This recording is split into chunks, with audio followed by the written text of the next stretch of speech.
Hello there. It's been a couple of years since we last spoke, and I have a lot of progress to report. After my frame was completed, Daryl and Bampy went to work on improving many areas on the underside of my body that Bampy had noticed needed attention while driving me in my youth over the terribly bumpy dirt roads of Vermont in the 1970s.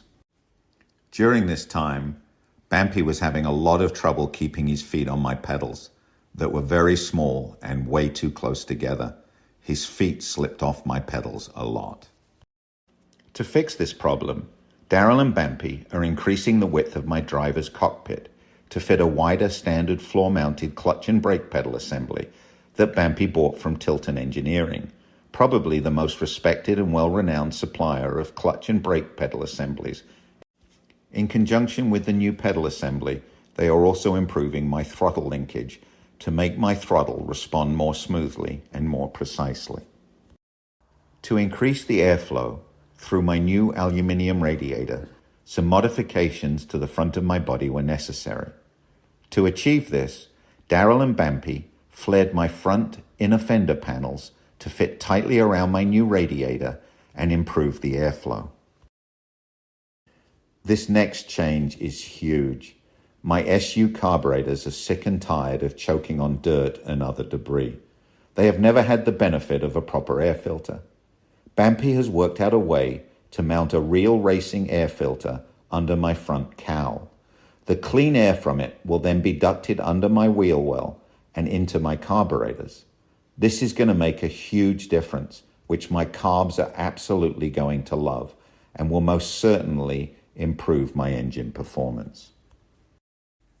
I don't want to bore you lads with all the details, but I'm also getting new improved electrical wiring channels, headlight mounts, as well as piping improvements to my clutch and brake cylinders.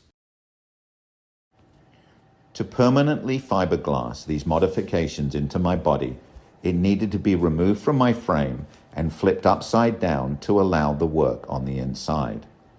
Bampy designed a wooden frame to hold my body in place when inverted to allow this work to be done. Jack Sargent, Bampy's friend, and Daryl figured out a way to turn my body over onto the wooden frame. After some very tense moments, I found myself sitting in Bampy's garage with my underside completely exposed for the whole world to see. It was really awkward and very embarrassing. But with this arrangement, Bampy could now easily access the inside of my body to complete the necessary fiberglass work.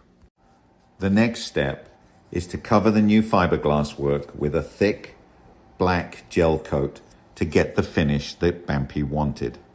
During the cold winter months, Bampy spent a lot of time in the garage with me, meticulously adding all these changes.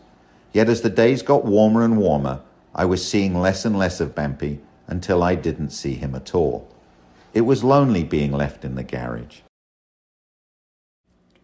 There was a lot of activity just outside the garage, where Robert, Bampy's friend, and Bampy were working on a big project in the garden. Robert's laugh is unmistakable. Sometimes I could hear Robert moaning and groaning as he worked, and the unmistakable sound of heavy rocks being put in place. I was mad that Bampy was working outside when he could have been working inside on me.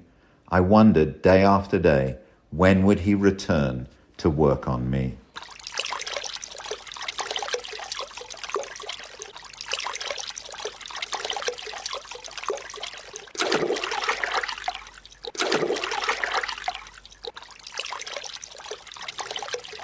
Hey, hon, I got an idea. You don't suppose fish can talk? Finally, late this fall, Bampy returned into the garage to begin working on me again. He needed to complete his fiberglass improvements to my body so they could flip me back over onto my frame. With my hugely improved frame and modifications to my body, I'm almost starting to feel like a complete car again. Stay tuned for the final chapter of my refurbishment. I'm so excited for the day that I can send you pictures of me with all the new improvements and modifications.